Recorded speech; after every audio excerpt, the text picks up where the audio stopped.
Welcome back, folks, to my Let's Play of Pillars of Eternity, the complete edition on Nintendo Switch.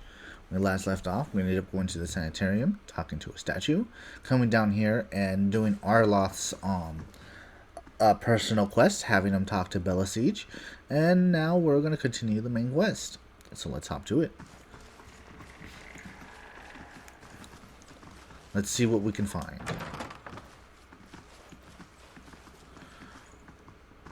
Mordred. An animator scribbles furiously on his parchment scroll while his free hand dances through the air, counting off unseen objects. His lips move in silent discourse. As your saddle falls over his scroll, he looks up at you with a mangled perplexity and irritation. Welcome. Can I help you? He forces a polite smile. Has anything unusual been happening around here? You must be joking. This is a sanitarium. Nothing is usual down here. He pauses. Although now that I think of it, the patients seem more agitated lately. But they're Cadman Anzo's responsibility, not mine. Mordred nods, taking a deep breath. Then, if there's nothing else, what are you working on? My area of focus is which, more specifically, how to cure them. What's a witch? A hollowborn who received a transplanted animal soul during infancy. One of Adamancy's early efforts to cure the legacy, if not successful one. He removes his spectacles and wipes his brow. They show signs of developmental abnormalities, though their childhood, but when they reach adolescence, they become aggressive, feral, and still victims in need of care. Transplanting animal souls into children seems like an odd solution. We animators were trying to do something about the crisis. Better than letting it swallow a generation of children. He stares at the fixed point on the far wall. And despite this controversy, it was only went so far because at first it seemed to work. People called it salvation. Children that had never been responsive to any kind of stimulus suddenly seemed aware of the surroundings of their families. He takes a slow breath. Complications did not begin until puberty, but that's when the incompatibilities between body and soul take shape. Children become more violent, ravenous. But we paid dearly for our mistakes. I promise you, angry mobs hunted down animators and burnt down their homes with them still inside, often as not. People took to calling it the cruel salvation, and many still loathe us for it. But we wanted to stop the legacy as much as anyone. The public begging for our help, and we did the best we could. I still don't know if that absolves us. I see. Just looking around. Actually, we need to Hail and well met. I'm looking for an expert on awakenings. I hear that a Valerian woman studies them. You should go talk to her instead. Okay. Let's go look. This door's already open. Ripley. Greetings. A young Orlan woman traces her fingers along the spines of the books in front of her. Row by row, her motions quickly skittish, like a bird's. She does not notice you until you are nearly upon her. Oh my! You startled me. Are you supposed to be in here? I'm investigating any suspicious activity in the sanitarium. Oh, I'm just Master Alonso's assistant. He knows better. He knows more about that. But he's in the middle of busy with some patients. You won't be able to see him until he comes out from the patient ward. If there's nothing else, I need to get back to work. Is Anzo busy with patients, or is he running some sort of experiment? I'm just his assistant. Not my place to gossip. I'm sorry. How do I get into the patient ward? Only Master Anzo has access. I guess the head warden, Elmar, does too, but he's, a statue now. I'm looking for an expert in awakenings. Me? I'm just Master Alonso's assistant. But there's a visiting scholar from Ranvu here named Belisige. She claims to know about them. Farewell. Alright, so we gotta go back upstairs now and talk to Ethermore about Oswald. Which I have a feeling this is gonna lead to a big fight. Yes, we want to proceed.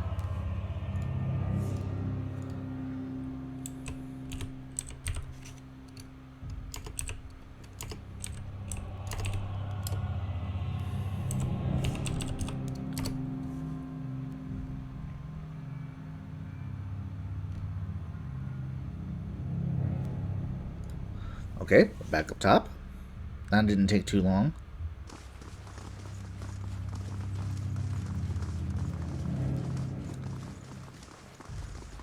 Good day to you. Have you learned of anything of interest? Maybe. Is Cade Mananzo running experiments on the patients here? Experiments? Cade Mananzo is in charge of the patient's welfare now. He is not authorized to run any more experiments. I am disappointed in Cademan. I hoped he would be the one to guide your inquiry. He'll be in his office or in the patient ward. I am granting you immediate access so that you can find him. No doubt you will wish to speak to him further on this matter, and I, for one, am curious to see what he might have said. Tread carefully in the wards. There are far few dangerous cases. I would ask that you do your best not to agitate the patients. They have enough troubles. Farewell. Okay, now we go down to investigate.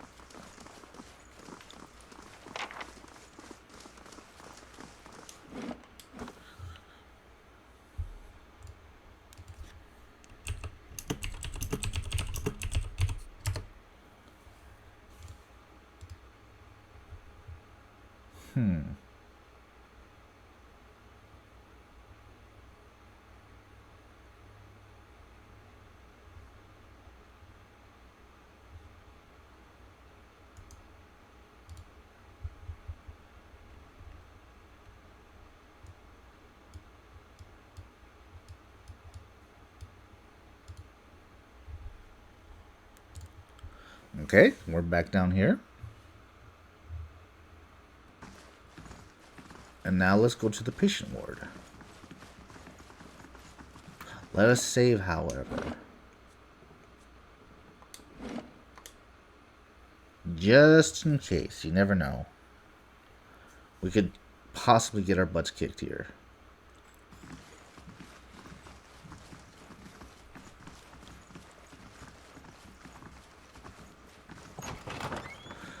The head warden says you can go in. Be careful. Rather than telling that, don't they keep the poor sides top? A curved spine twists this woman's posture forward. Her greasy hair draped over her large eyes like veins. She smiles at you. You must be visiting someone. Then, noting your appearance, she says, a friendly visit, I hope. Have any of the patients been acting unusually? Well, there's Beatrix, Battrex, who relieves a murder she committed more than half a lifetime ago.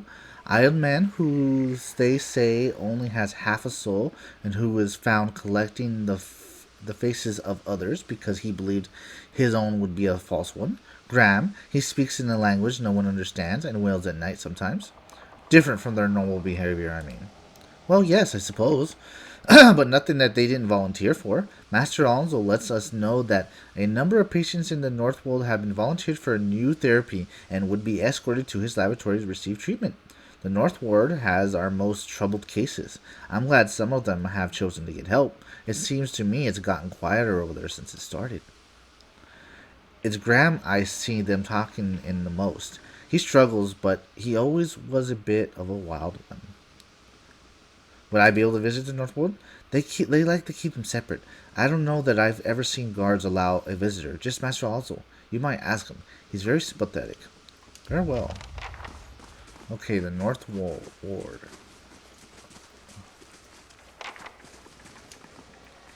No visitors. Alright.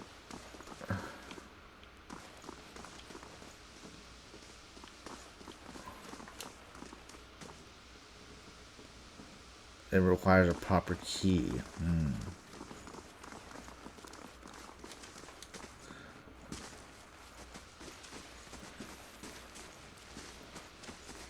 Is that him or is that... No, that's a patient. Huh. This should be interesting.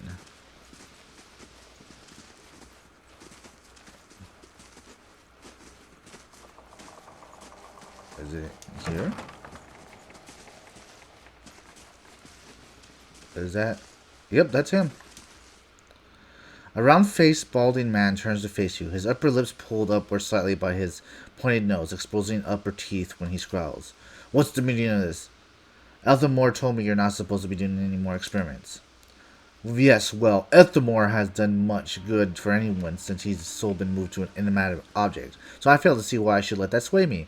If animators all followed the commands of their leaders, where would we be? We'd all be backwards, willfully ignorant as ridiculous. We would know nothing about life or death, or even ourselves. We'd be lost in the dark with no clue as to why. Our leaders grant us, and without them, we risk losing our way. If this man would strike off on his own, then let him fend for himself, without the benefit of the sanitarium.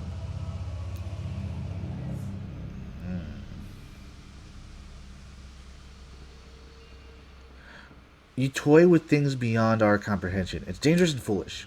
Are you from Red Cross?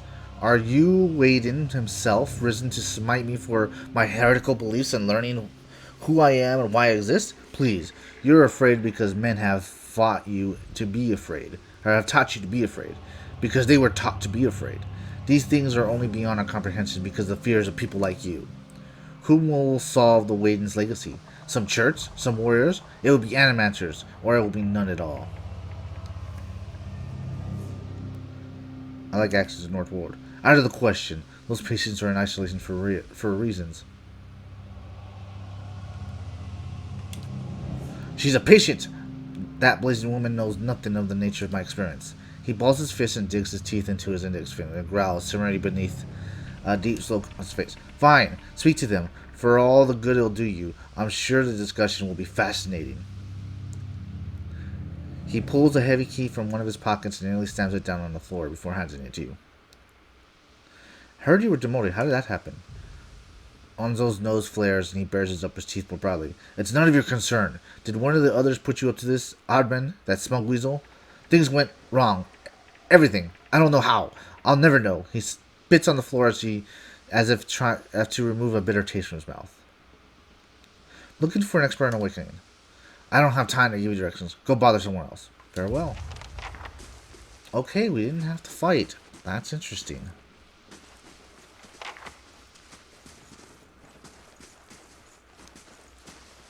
Okay, now that we got the key, we can go up north.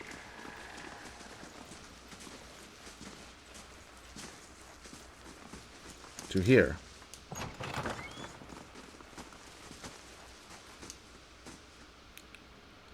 This is my face. Tell me. Okay, I am. No one there. Thunder sky, raining blood, innocents much drown. Oh. This character is currently busy.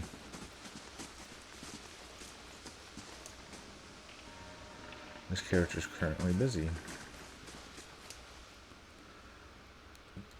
Graham. This man has a look in his eyes of a hunted animal, and as you approach, he staggers backwards to the far corner of his cell, halfway appearing as though he would climb the walls if you could get him further away from you. He cries out, a bizarre primal utterance like nothing you've ever heard. I need to ask you some questions. Graham looks at you blankly. It's unclear whether he understands you or not, but his panic has momentarily subsided. He opens his mouth to speak, but the words come out are half-formed, as though his tongue were cut out. They are impossible for you to discern, if indeed they are words at all. Kana winces. I don't think he can speak anymore. Not in words, at least. This is monstrous.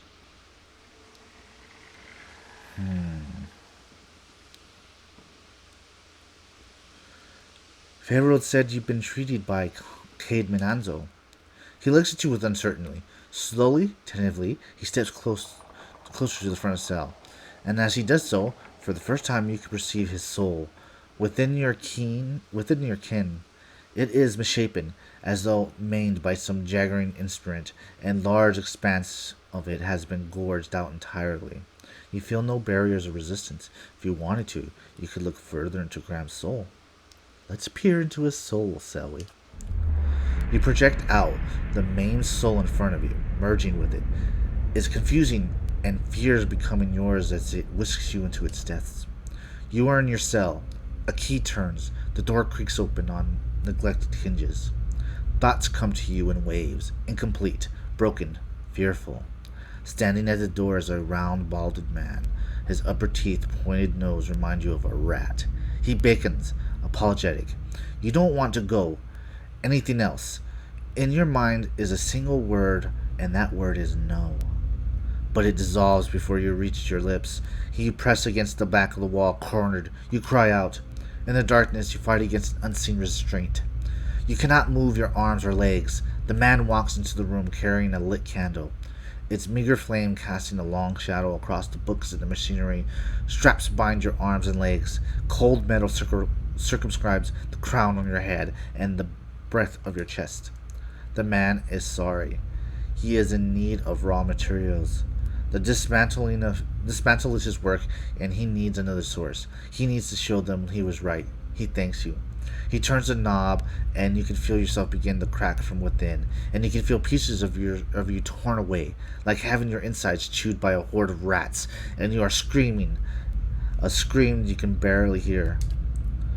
Another night, heavy footsteps outside your door are coming for you. It looks through a slit of the door, the giant flesh, the artificial beings just outside, but facing left, facing the other end of the hall, the boy there. The boy looks with interest at the giant, then collapses to the floor like a shredded snakeskin. The giant convulses for a moment, then rights itself and turns away and leaves.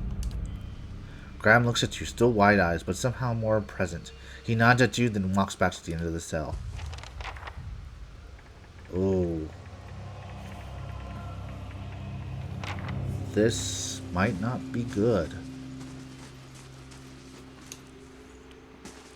This character is busy. These poor people. This isn't the treatment that they were promised upstairs by the cushioned seats and lush carpets. Is that the cure for soul sickness? To be thrown into a cell and subjected to the whims of your captor?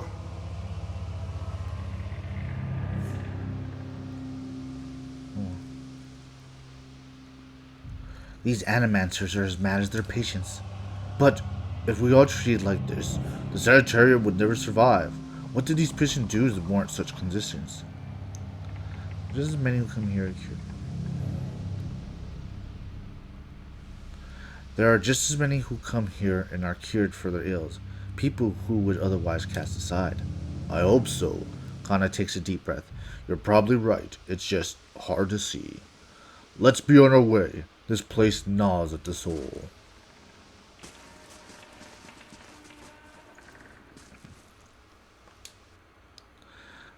A wealthily adolescent boy stands in the center of the cell, gawkish, stooped shoulders, stares straight ahead. The occasional blink of his only movements. It's unclear whether he registered your presence at all behind his glassy doll-like eyes.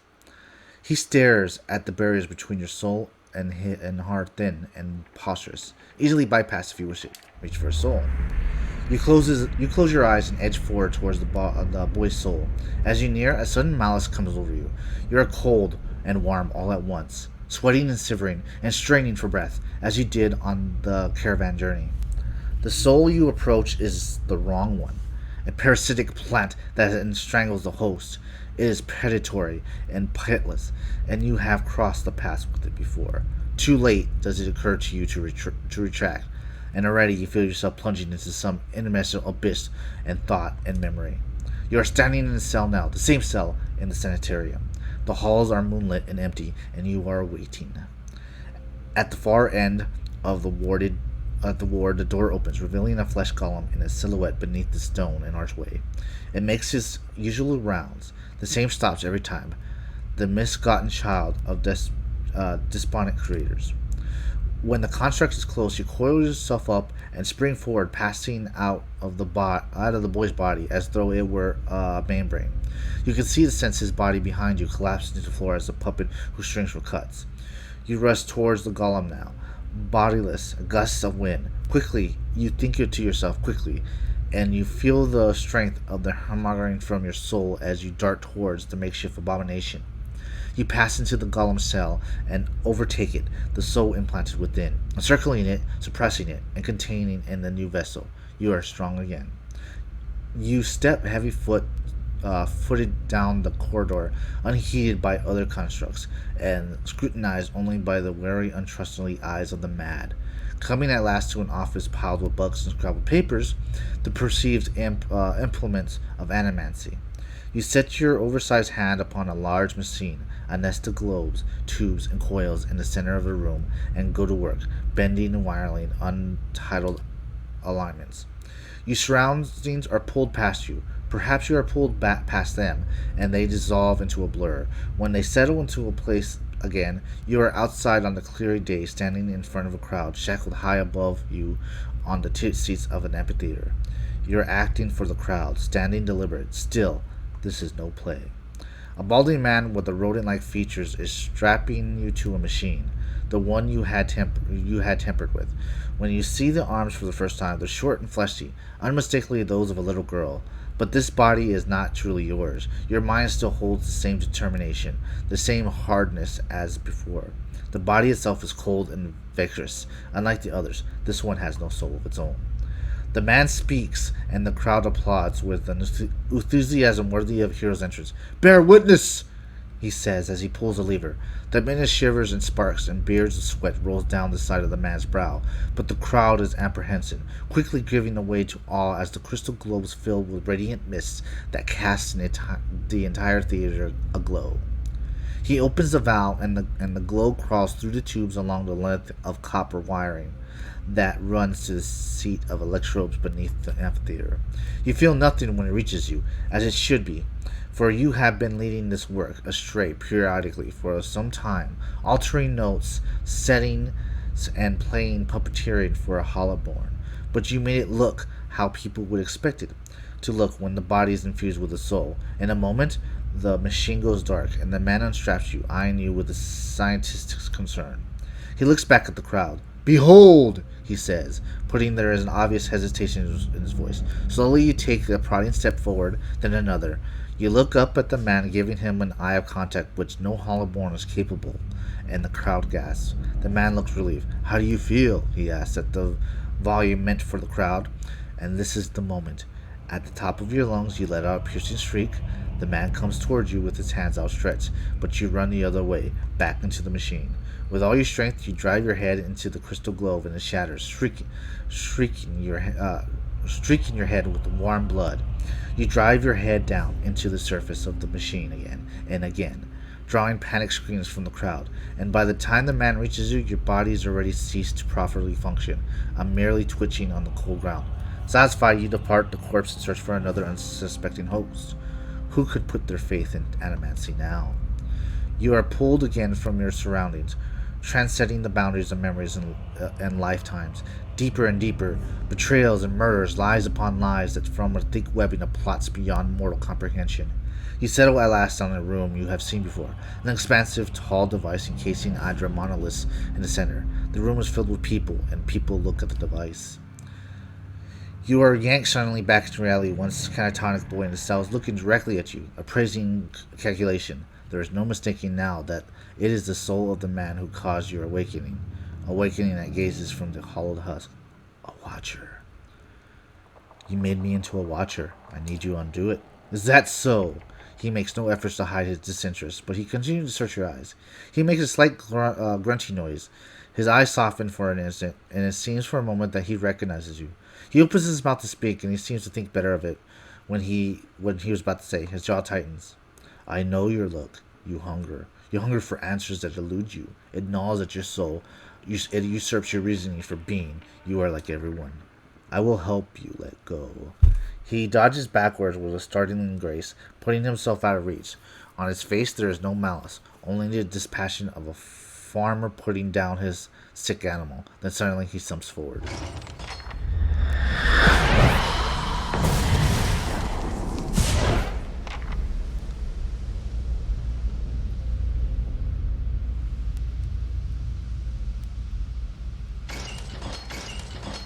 Uh-oh.